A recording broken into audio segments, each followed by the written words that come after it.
Hi guys, welcome back to the channel. Today we're going to give you a tour of Flatbridge at night. Now Flatbridge is a single lane bridge in the Bogwalk Gorge that has no rails.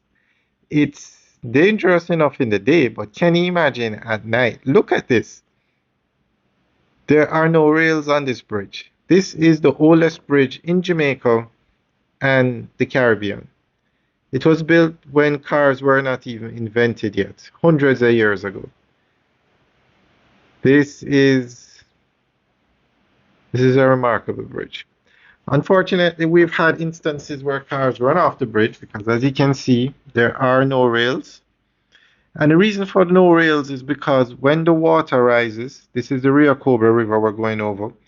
When the water rises, it damaged the rails. They put rails on the bridge before, and it damaged the rails, so they just have to leave it without rails. And whenever the water rises, they have to close the entire gorge, so no cars can drive through here.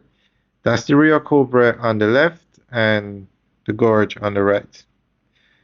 Alright guys, let us know what you think. Leave your comments in the section below. Alright guys, enjoy the rest of the tour. Have a good day.